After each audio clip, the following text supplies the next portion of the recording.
Vamos dar sequência agora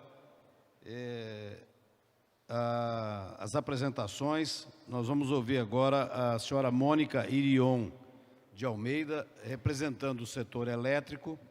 Ela é graduada em Engenharia Civil pela Universidade Federal de Santa Maria, do Rio Grande do Sul, gerente da Divisão de Gerenciamento de Recursos Hídricos da Copel, Geração e Transmissão, 13 anos de experiência na operação hidráulica de reservatório das usinas hidrelétricas da companhia. Além disso, ela está na Abrage desde que a Associação Brasileira das Empresas de Geração Elétrica, desde 2018, e ela é conselheira representante da Abrage no Conselho Nacional de Recursos Hídricos, CNRH, e membro dos comitês das bacias hidrográficas do Alto Iguaçu e afluentes do Alto Ribeira, Coaliar e Litorânea. Ou seja, tem uma experiência interessante no nosso setor de recursos hídricos. Com a palavra, Mônica.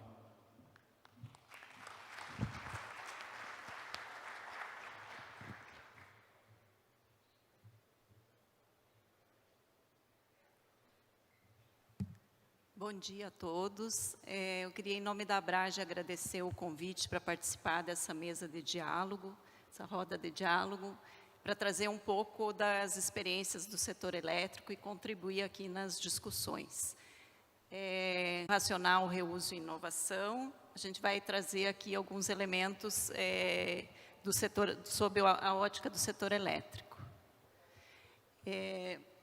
Então, apresentando um pouquinho o que é a Abrage, né? Ela é uma associação das grandes geradoras de energia elétrica. Ela é uma associação civil sem fins lucrativos e foi fundada em 1998 por conta de termos um parque gerador predominantemente hidrelétrico.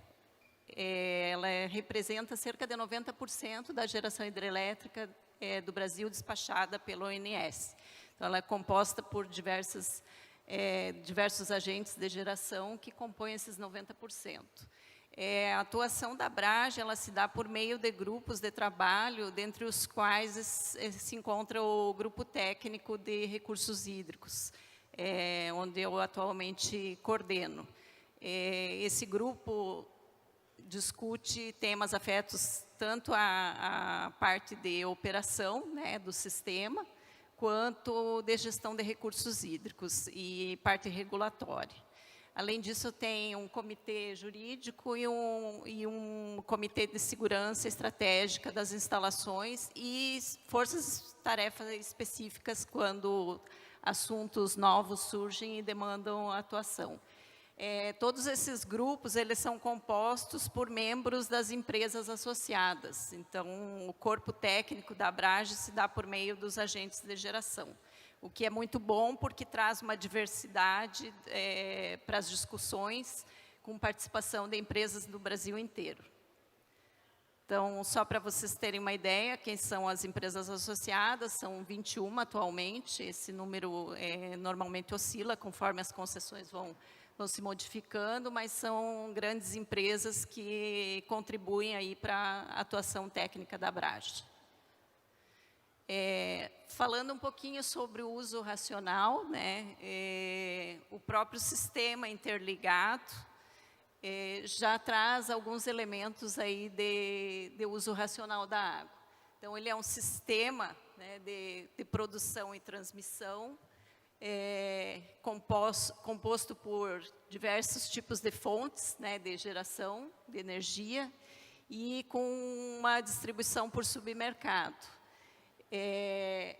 Tudo isso é interligado por meio de uma malha de transmissão e o que traz um grande aproveitamento aí da diversidade dos empreendimentos. E, além disso, a segurança e a economicidade para o sistema. Então, um pouquinho da matriz de energia elétrica, né, por fonte. Ainda estamos com a matriz predominantemente hidrelétrica, né, e com cerca de 60% de contribuição. Tem uma potência, né, das hidráulicas acima de 100 mil megawatts. Neste setor participam pelo menos 58 empresas, né, do sistema interligado, contribuindo aí para a geração hidráulica. E toda essa geração está distribuída em 12 bacias hidrográficas. Então, aqui é um pouquinho da complexidade do sistema interligado, as diversas bacias. A figura não está muito boa, mas ela pode ser consultada no ambiente lá da página do ONS. Então, traz toda a complexidade do sistema em termos de reservatórios a serem operados pelos agentes em coordenação do ONS. Com relação aos aproveitamentos, né, de potencial hidráulico, desde a sua fase inicial, os aproveitamentos eles passam por uma análise do potencial disponível. E essas análises, elas estão sempre baseadas em dados hidrológicos, em séries hidrológicas, que caracterizam os locais propícios à instalação. E aí passam por uma série de fases, né, de estudo de inventário, viabilidade, projeto básico, até sua implantação e vida útil ao longo da operação. Durante esse processo, então, os empreendimentos passam por outorga prévia, né, a declaração de reserva de disponibilidade hídrica, onde são avaliadas todas as interfaces com outros usos da água, de modo que possa ser racionalizado e permitir a garantia dos usos múltiplos. Então, por meio dessas outorgas são estabelecidas condicionantes que perduram para a vida toda operativa dos empreendimentos. Então, na concepção já há um olhar de uso racional. A partir da concepção são definidas características físicas para os empreendimentos, né? Essas características também procuram aproveitar ao máximo, né, o potencial hidráulico. Os reservatórios são concebidos de forma a acumular o excedente, né, durante os eventos chuvosos e para que sejam utilizados no período seco.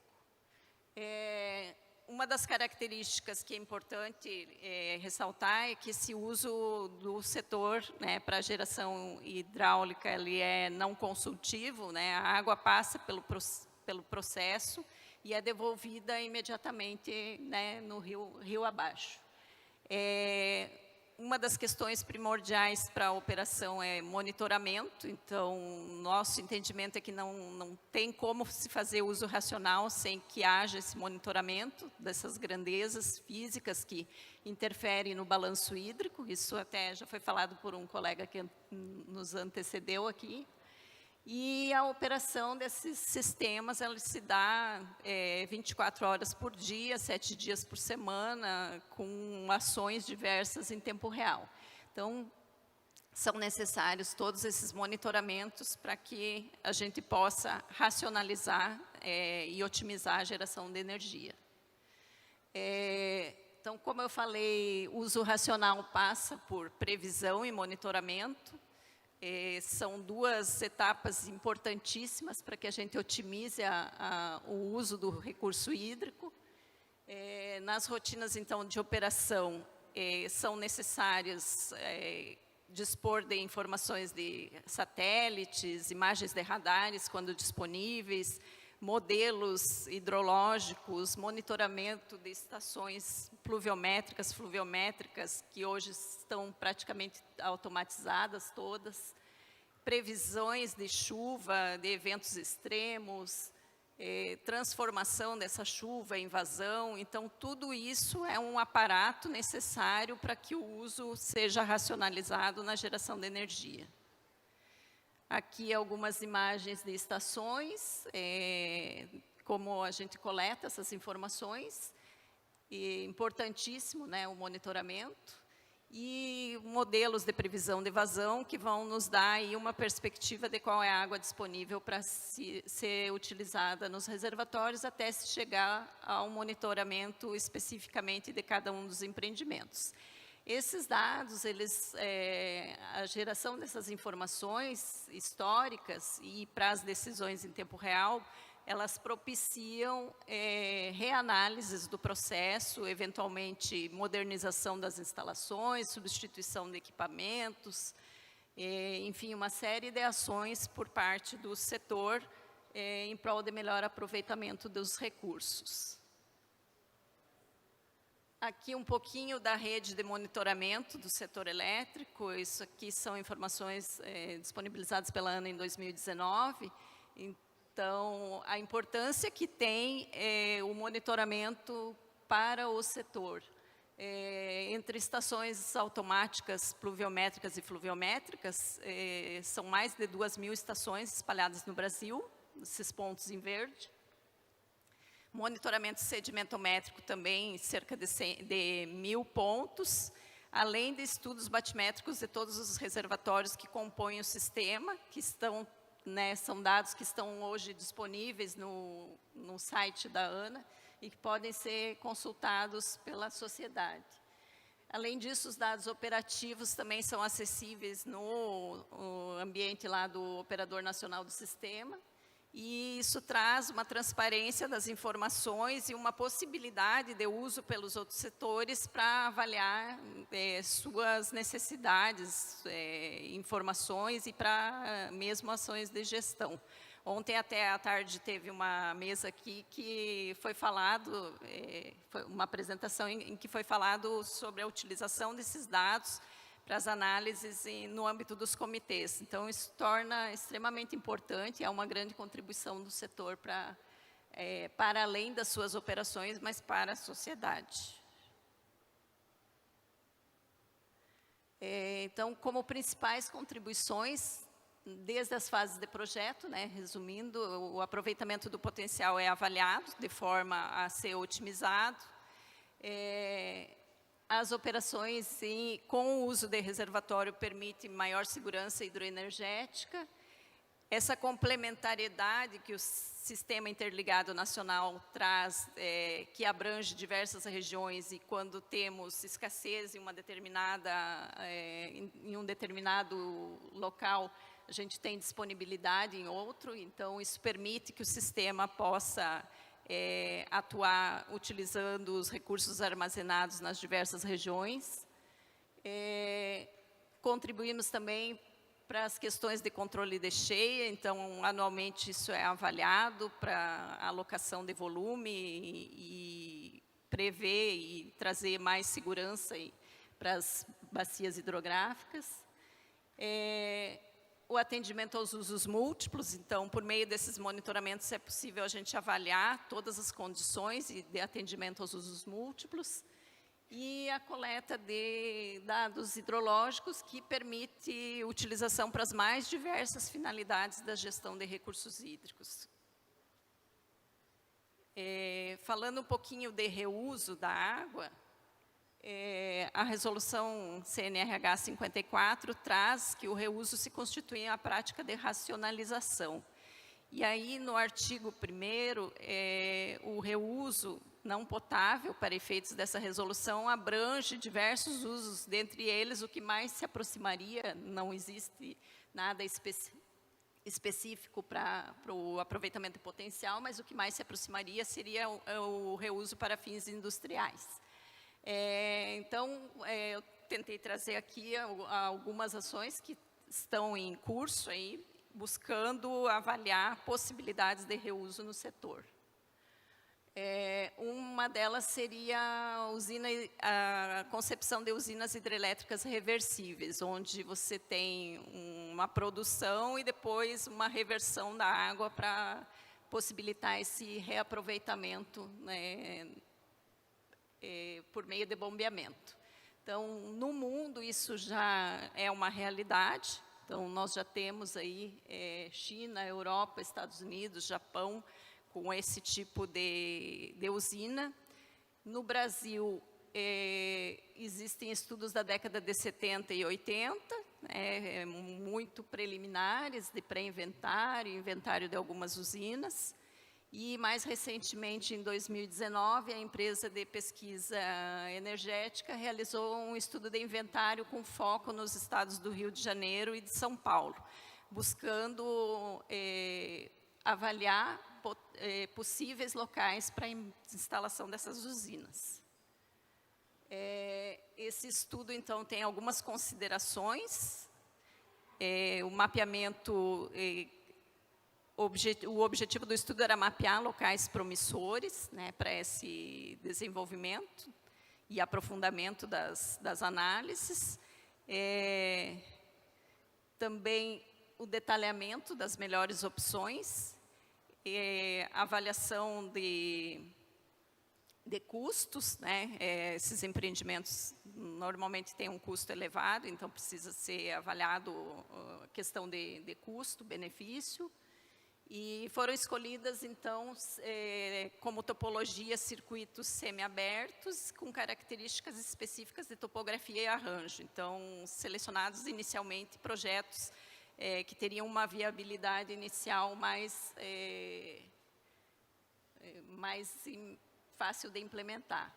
E o olhar foi para reservatórios novos, né? Dado que a complexidade para implantar esse tipo de sistema em usinas existentes, né, onde não haveria regulação pronta, ficaria um pouco complicado. Como resultados preliminares do estudo, então, já tem 15 locais propícios mapeados para esse tipo de implantação, com capacidade instalada de cerca de 20.000 megawatts, então não é uma capacidade irrisória, é bastante representativa. E aí foram determinadas características bem básicas desses empreendimentos para poder avaliar esses custos. Então, aspectos importantes dessa possibilidade de estudo de inventário de usinas reversíveis principalmente dispor de potência. A gente tem hoje diversas fontes, né, no sistema que são intermitentes, a exemplo de eólica e solar. E elas precisam ser complementadas por fontes que possam ser demandadas a qualquer tempo. E aí, uma das possibilidades é por meio desse tipo de usina. Também a questão da necessidade de prover esses outros serviços ancilares que dão uma robustez para o sistema como um todo. Então, melhora o desempenho técnico. E a necessidade, né, o estudo coloca como uma das questões preliminares avançar nas análises para que possam ser desenvolvidos os aspectos regulatórios para que essas usinas venham a ser viáveis. Então, basicamente seria isso, acho que o que tem e aí seria reuso e inovação, né, no Brasil. Então, agradeço e fico à disposição.